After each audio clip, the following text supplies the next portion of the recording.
Lagi tayo pagbayinti nga bugas, no? Okay. Inuwag yun dyan. 20 na yung kilos bugas, no? Abi ko, binuwang na to. Dati ko tiyaw ba? Natuman yun dyan. 20 lang kilo. Nandun din si Senadora Amy Marcos. Ayun. Oho. Kasi sabi niya, wag iboto ang kandidatong inendorso ng Pangulong Bongbong. Oho. Si BP Inday ang iniendorso, Amy Marcos din ang apelyido. Yun na nga. Kaya ito yung sinabi niya sa audience. BP, ano mas dapat gawin ni Senator Amy? Ma'am, ang advice ko lang talaga sa iyo sa panahon na ito at sa darating na mga araw ay magpalit ka na po ng apelido, ma'am. Sinabi po ni Inday Sara na magpinsan kayo ni Franz Castro. Wala naman po siyang sinabing magkadugo kayo. Ang ibig po niyang sabihin, Madam Claire, para lang po maintindihan mo na naman at hindi ka na naman nagmumukhang engot dyan, kung ano na naman sinasagot mo, magpinsan po kayo sa mentalidad. Yes. Good morning mga kasama. Nandito na naman si Kuya Goods nagbabalik. At syempre, kung di ka pa nakasubscribe sa ating channel, pa-subscribe na lang po at hit mo na rin yung bell para lagi kang updated sa ating mga video. At i-bell all nyo po para nakakatanggap kayo ng notification everyday. At ito na, pinagmamalaki yung 20 ang kilo ng bigas, maski ho, pato o kamanok, baka mandiri, Ibang klase ho ang makikita nyo. Pasensya na ho kayo ha. Ito ho ay hindi nagsisinungaling. Yung video na ito, makikitaan nyo talagang ibang klase. Meron lang may pagmalaki, kahit nangingitim na o nangangamoy na itong bigas, sige lang. Oo, ibenta nyo sa merkado. Yan ang kagustuhan ng mga nagpapalapad ng papel. Ang magbida-bida. O ngayon, ikaw babae, ipaliwanag mo ito.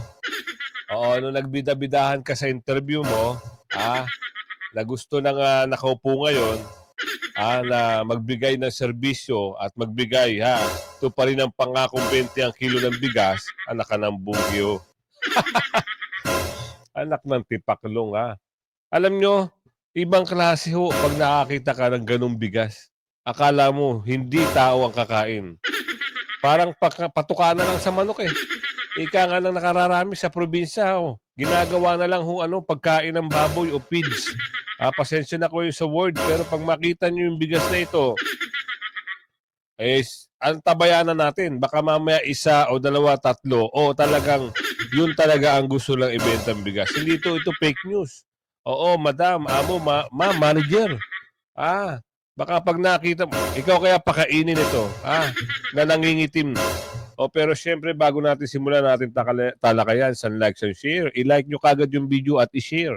Tagtadin nyo ng like, tagtadin nyo ng comment para maganda yung ating pag-uusap dito. Ito na, simulan natin.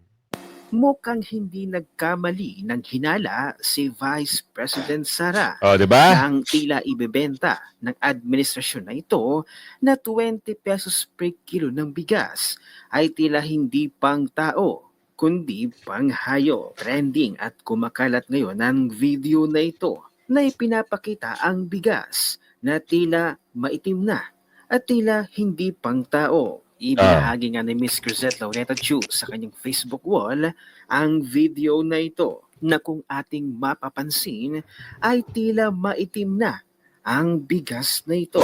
Ayon pa sa netizens na nakasaksi ng video na ito ay tila hindi ito pang tao kundi Sino bibili nito? Mura nga, pero mapapamura ka naman. Mapapamuro ka ng gusto dito mga kasama. Baka mamaya, sa mura mo, pati yung namumuno ngayon at yung nagsalita na ito kahapon, isang araw, nung makalawa, murahin mo na murahin dahil sa gantong sitwasyon na makikita mo. Imbis na makatulong kayo sa taong bayan, parang may wisyo pa kayo. Pinagmamalaki mura ang bigas. Pero eto, sige nga, ihain namin sa inyo ito. Kakainin nyo ba? Buset naman talaga, Anak ng bugi talaga, Alam nyo, kahit hindi ka kakapagmura, sa gantong sitwasyon, parang gusto yung pakainin ang taong bayan ng mga, alam mo yung pinapakain sa baboy? Sorry for the word, pero Ang pakiwari natin dito, ito ho ay pagkaing ano na lang eh. Pagkaing, oo, pagkaing manok, pagkaing ano, hindi ito, durog-durog, maitim, may amoy, anak ng bugi naman oh. Sino ba matutuwa dyan? Ang galing nyo magpaliwanag, ang galing nyo magyabang sa taong bayan. O ikaw nga, ikaw yung babae na nagmamagaling ito. O, baka pag nakita mo harap-harapin, sabihin mo naman, planted. Nagtitinda ng bigas yan eh. Ewan ko sa tao na ito kung bibilin pa yan. Tsaka wala akong bibili niyan. Kung ako may pera, bibili ka ng bigas, doon ako sa makakain ko. Hindi sa ganitong sitwasyon. Dito, para kang kumuha ng putik tapos isasaing mo. Tama sa tama. O survey tayo mga kasama. Kung kayo ho bibili ng bigas, oo, ano bang bibili nyo? Yung maayos na pagkain? O itong mag-aaksaya ka lang ng pera na pag kumukulo na, nangangamoy? Ipanghayo. Sino Diba? ba naman daw tao ang magsasaing ng ganito kaitim na bigas na tila ba parang isang patuka na lamang sa manok? Kaiba mga kasweet, bibili ba kayo ng bigas na ganito ang kalidad at inyong isasaing at kakainin? Kakainin ng inyong pamilya. Abangan ang buong detalye sa buong video. Samantala, ayon naman kay Monching Lumantas, budol bigas? In an interview with Media Today, Vice President Sara Duterte went off script and straight for the jugular, calling out President Bongbong Marcos' much hyped 20 pesos per kilo rice as yet another political pa-showbiz move. Meron akong pagdududa na magbebenta sila ng 20 pesos per kilo na bigas pero hindi pantao, panghayop, she said, visibly unimpressed. Promise na naman yan sa mga tao na alam mong pare lang sa eleksyon para manalo yung kanilang alyansa kuno. Yan. The Vice President did not stop there. With the tone of a teacher calling out students for cheating, she asked, at bakit sa Visayas lang? Hindi ba nagugutom ang Mindanao? Hindi ba nagugutom ang Luzon? Bakit dito lang? Critics were quick to point out that the so-called 20 pesos rice was nowhere near the regular market stalls and more like a mythical creature. You've heard of it, pero hindi mo pa nakikita. Ang sabi ng netizens sa social media, kung magpapabango ka, sana hindi amoy expired na pabango. Tigilan na ang budol. Kung may 20 pesos na bigas, dapat buong Pilipinas ang may access, hindi yung parang promo sa sari-sari store. With the 2025 elections looming, it's clear that cracks within the so-called alliance are now wide enough. Makapagbida lang kayo, kahit makaperwisyo kayo ng sambayan ng Pilipino, sino? Yak! Yan ang sabi ng ating kababayan. 20 pesos. Oo nga, 20 pesos. O baka mamaya, pag kinain mo yan, sakit na abutin mo kinabukasan. Baka malasong ka pa sa itim yan. Diba? At doon naman, sana naman, magtanda na kayo mga kasama. Dahil yan, lahat pangako. Wala talagang kakahitnan. Puro ganun na lang. O propaganda, pabida-bida, meron talagang... Hindi ko nga alam bakit nakakatagal pa yung tagapagsalita yan. Yung under. Nakakatagal pa. Bakit hindi rin nabibisto ng mga namumuno, yung leader nito. Di ba? Wow. Pagmamalaki nyo yung 20 pesos. Saan kaya? Ilang taon na kaya yung nakaimbak na bigas na yan? Baka nabasa pa yan. Alam nyo, ang bigas, pag matagal na stock, di ba, sobrang, may amoy na. Tsaka meron ka makikita mga parang hanip-hanip. Di ba? At tsaka meron ka makikita yung parang powder-powder na. Dahil kinakain nga ng hanip. Naku po.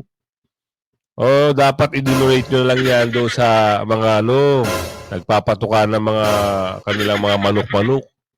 Di ba? Gusto nyo makita kung ano yung sitwasyon talaga yan, tuloy natin to. To drive a rice truck through. And in a country where rice is life, fake rice dreams might just be political suicide.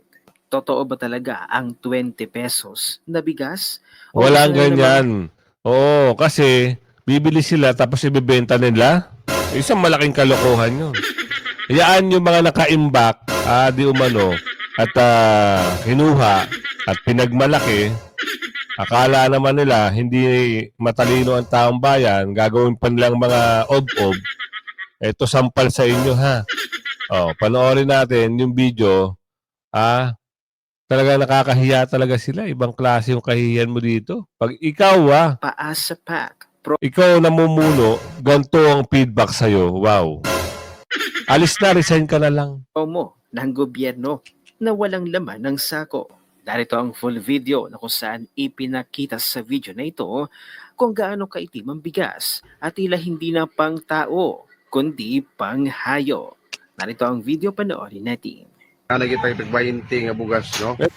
Tingnan nyo, Yung diferensya. 20 na yung kilos Ano na sinasabi ko? Tingnan nyo, Binuang ra to. Gabi nyo tiyaw ba? Natuman gid siya. 20 lang kilo. Salamat kayo, Mr. Ayun, President. 40. Itong si BBM, napakahusay nitong mangloko sa mga Pilipino. In short, sa katalagang tunay na budol. Bakit ka magbebenta ng 20 pesos na bigas sa Visayas area na alam mo naman nakasagsagan ng anihan ngayon? Sa totoo lang, BBM, kung matino ka, ito dapat ang iniisip mo, na dapat mapababa mo ang presyo lahat ng mga agricultural product. May problema, boss. Talagang wala na. Wala na sa kawisyuhan, sabi ni Aling Ledesma.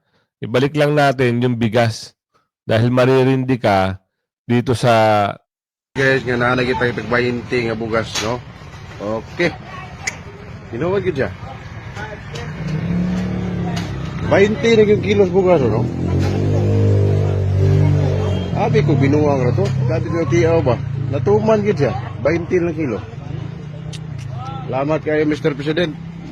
Natuman ng tag 20. Salamat kaayo, Mr. President. Ano nangyari? Ano meron? Pahiya. Dito tayo. Mas maganda pag-usapan din ito Magpalit ka na lang ng apelido. Balitang-balita din Oo, yung nagkaroon ng hearing, di ba? Ng hearing ng pakukus. Ano bang tawag doon? Meeting de avance. Kasi malapit na ho ang eleksyon. Ito lagi kong sasabihin sa inyo Dahil May 12 ang election, PDP line, isolid natin, +2. At yung mga party list na binigay ko sa inyo, isa lang ho ang boboto nyo sa party list. Pero, siyempre, mamili kayo kung ano yung nasa puso nyo. At doon sa +2, kung ano yung nasa puso nyo. Ngayon, dahil nga nagkaroon ng pakukos, balitang-balita ho ang nangyari, saan? Siyempre, kung ikaw ba naman, nababanggit lagi ang apelido mo, mas mabuti nga daw, magpalit ka na ng apelido. Oo, eto. Ano ba? Ito mas nakakatawa to. Kasi sikat na tao. Ito mas nakakatawa. Oo. Di ba si Senator Amy Marcos ay nagpa-endorso na kay BP Inday Sara? Oo. Ngayon, sabi ni BP Inday, alam mo, Amy, di ba ikaw Senator Amy Marcos? Ay, oo nga.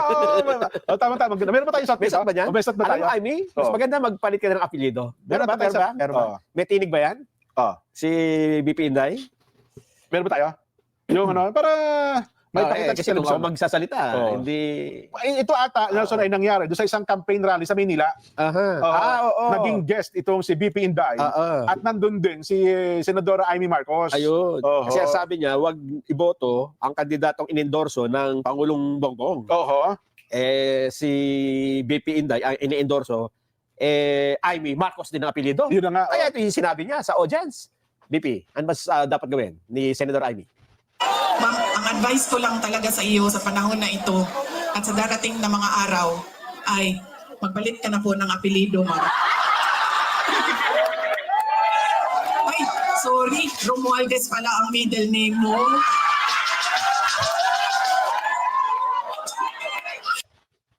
Yun. Kasi di ba pag nagpapapalit ka ng apelyido, Oo. most likely ang gagamitin mo yun. Sa nanay ko na lang. Oo, yung problema. Romualdez. Ayaw niya rin ng Romualdez, mga kasama. X daw, X. Naghiwalay na ba sila? Ano ba sa? Manotok yan di ba? Oo nga, no? Oo. Hindi, wala Hindi kasi na. kung political Oo. talaga, Marcos talaga ang gagamitin mo kasi mayroon ng Oo, may pangalan ba? may Hindi, pwede yan gamitin nga sa... Well, hindi ko... nasa balutan eh. Mahirap pa natin, sabi, wala kayo pakialam ko sila. Di ba? Tsaka biro lang yan. Yeah, Biro lang yan. Narinig nyo ha. Palit na kayo ng pangalan nga. Ika nga ha. Yun naman ay isang isang kantsawan kasi siyempre magkaibigan sila at nasisira, nadadala ng pagkasira dahil dun sa isa, in-advise ni BP Sara na magpalit ka ng pangalan. At ito naman, makinig ka, ito merong pahaging dito. Sino ang nagsalita dito? Hindi ko kilala. Pero may pahaging ito doon sa babaeng tagapagtanggol, yung under. Ito.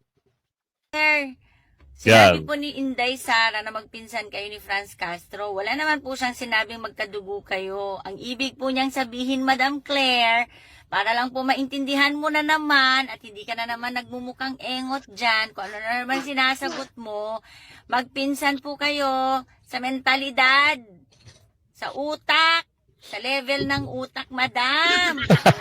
Parating yun na naman yan kay Madam Claire nyo. Kasi kung ano-ano na naman ang sinasagot ni Madam Claire nyo sa national TV news ko, nakakahiya talaga. Madam, spell sarcasm. Naku po, yan na. Di ba? At ito ipasok natin. Replay na to pero mapupulutan ito ng aral. Maganda ito. Na-aching na naman ako mga kasama.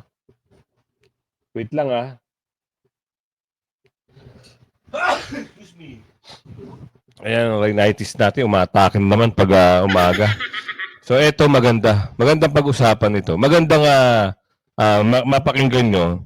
Dahil hindi lang talaga si Tatay Digong ang palabiro, no? Maski si Baste, si Pulong, si BP Sara. Kay Senator pala. Hindi pwedeng sabihin dito ko. Naaabala ba ho si Presidente na nandito siya habang magkakaroon ng eleksyon? Hindi naman. Sabi niya, nandiyan naman daw si Baste. Ayan na raw ni Baste.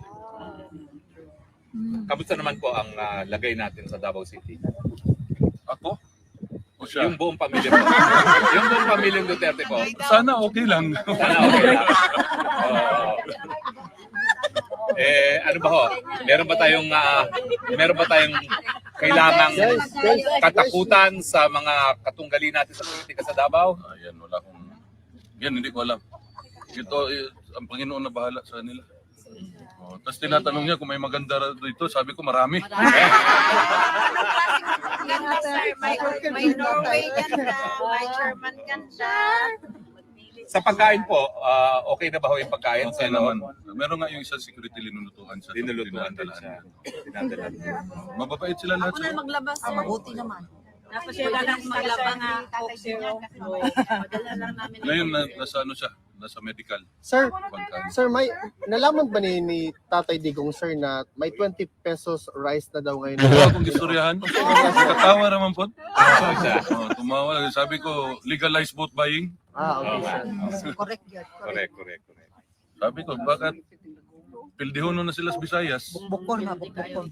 Maliban sa... Hindi lang sa Bisaya, Mindanao. Solid din ang mga kababayan nating Muslim. Yan Pakita nyo mga kababayan na talagang binoboykot nyo na itong alyansa. Pakita nyo. Sa Cebu, Bisaya, yung isang babae nga, yung Gwen.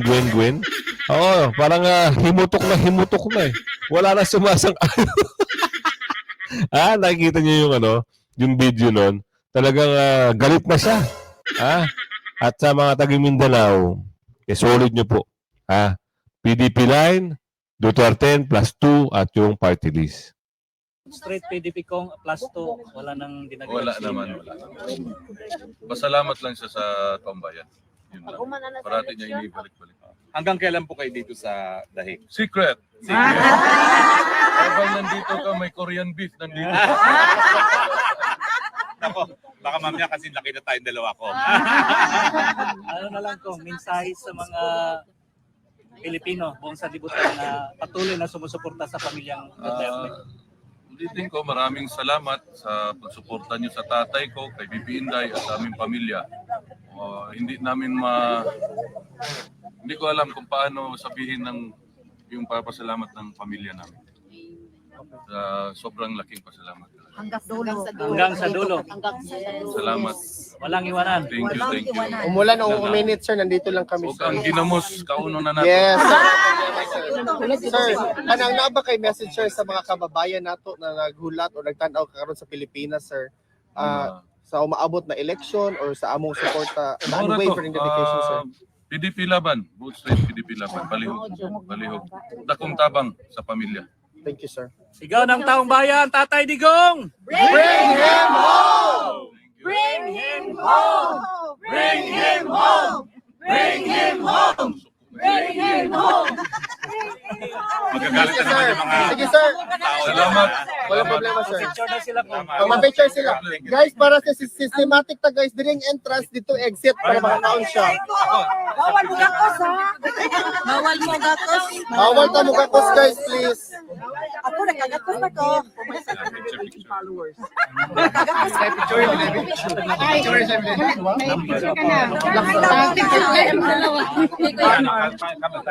Relax ta, guys, please. So, edit lang natin.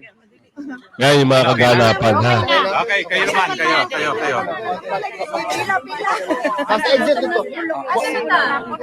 Wala lang mo gakos, ha? Kaya masok ko si Crisette. Okay, ready? Relax nga, guys. Relax. Tapos. Priority daw Perfect. Priority daw taga Davao. Talagang pinagkaguluhan lahat. Halos lahat ng mga Duterte umapaw ang biyaya dahil dito sa ginawa ng mga Dorobo. Di ba? Ayan ang makikita nyo. Di ba? Balik sampal ito sa mga alkansya, kung ano man ang gusto tawag, binagoongan. Di ba? Kakahiya na talaga sila eh. Di ba? Sino pumunta? Si Miss Kitty, talagang dinumog din. Si Bibi Sara, dinumog din. Si Kong Pulong, dinumog din. Di ba? Si Madam Hanelet, dinumog din. Si Tatay Digong, hindi nga lumalabas, dinumog din. Meron pa nga siyang statue na parang tarp, di ba? Ibang klase talaga. Ganyan ho, ang pagmamahal ng taong bayan sa mga Duterte. Ibang klase, ibang level. Relax. Video man eh. Video ko. Photo. Sunod, magutang na pag-standi na ko din. Na-agit, sir. Tapos exit tayo sa. Susunod. Okay, siya pa, relax. Pag sinabot lang ta, guys, di lang ta mag-mugakos. Relax na, okay. Okay, perfect.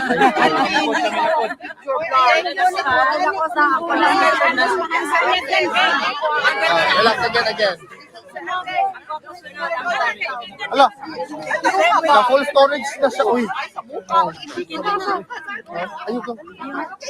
Okay. Salamat, sir. Ayun sa. Pwede rin mo sa kuan mo. Nakong charger.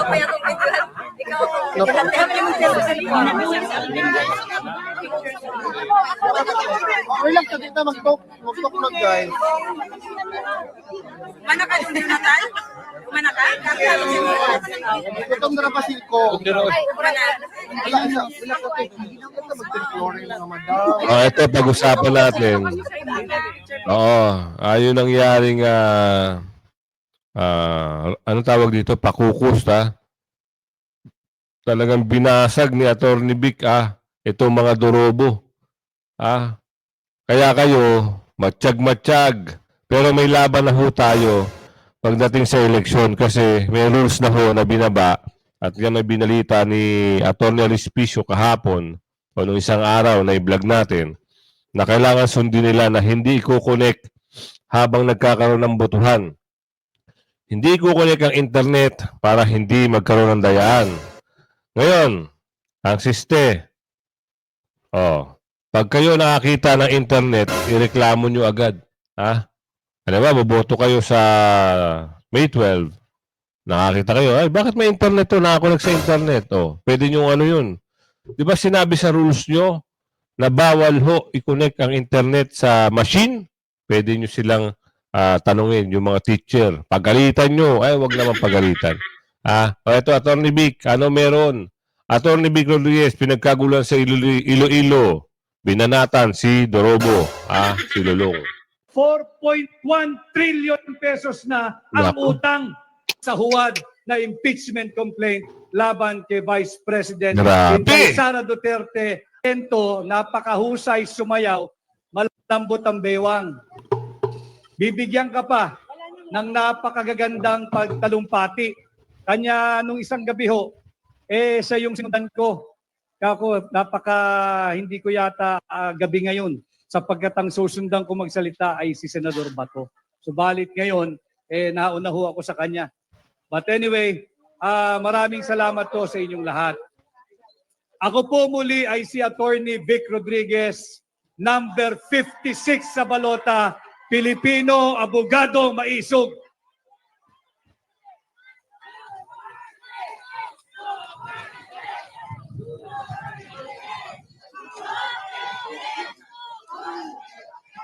Alam mo ninyo, malapit na ang May 12, 2025. Malapit na ang halalan.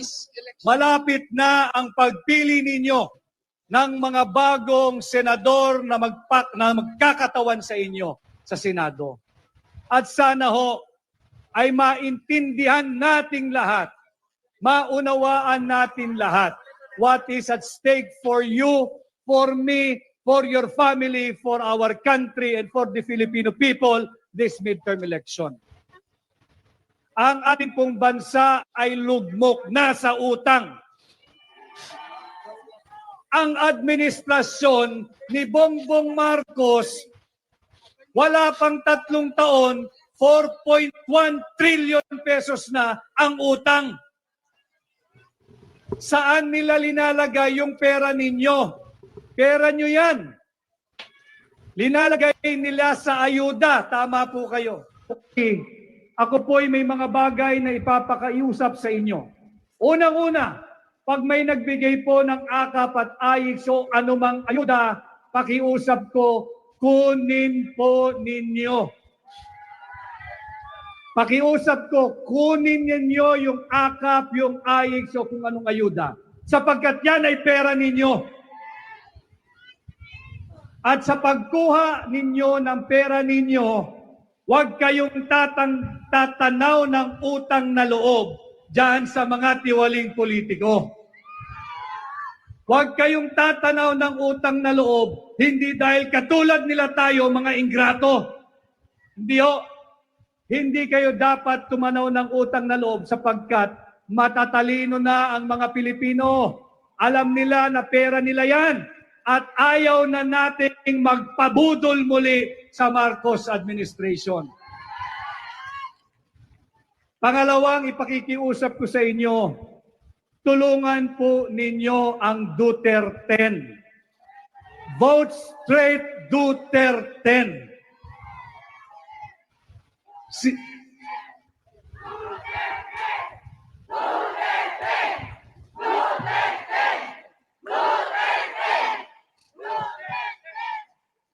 Sino ho ba ang nais nating patuloy ipagtanggol si Tatay Digong? Pakitaas ang kamay. Lahat tayo. Sino rin ho rito ang nais naming ipagtanggol patuloy si Vice President Inday Sara Duterte? Lahat Pakitaas tayo, ang kamay. siyempre. Malinaw, nagkakaintindihan tayo ngayong gabi. Kinakailangan po natin ng sapat na numero, ng sapat na bilang sa Senado upang ipagtanggol natin si Tatay Digong at si Vice President Inday Sara Duterte. At higit sa lahat, kinakailangan po namin kayong ipagtanggol. sapagkat nanganganib ang ating demokrasya sa ilalim ng Marcos administration. Huwag ninyong kalilimutan sa May 11, 2 buwan na, magdadalawang buwan na, simula ng pinagkait nila kay Tatay Digong ang kanyang karapatang pantao. May 11, huwag niyong kalilimutan. Bago mag-May 12, alalahanin ninyo si Tatay Digong. Alalahanin ninyo kung paano siya pinagkanulo ng Marcos administration sa kamay ng mga banyaga. Huwag ninyong kalilimutan. Nang sa ganon, pagtungo po ninyo sa mga presinto ninyo ng susunod na araw, May 12, sariwa sa inyong isipan, sa inyong puso, sa inyong damdamin, sa inyong diwa, kung paano nila sinalbahe at ipinagkanulo ang kapwa natin Pilipino na ang pangalan ay Rodrigo sa kamay ng mga naglalaway na banyaga dyan sa ICC. Ganon din ho, si Vice President Inday Sara, itong pinakahuling survey, 59% ng Pilipino ang nagsabi, approve kami kay Sara Duterte. Di ba? Yan ang sinasabi ko sa inyo. Kaya i-share nyo lagi ang ating video at ipagmalaki nyo, i-like nyo. Dahil dito nyo na makikita ang mga vlog na makatotohanan. Hanggang sa muli mga kasama, abang-abang lang kayo sa ating mga nilalabas na video. Bye-bye!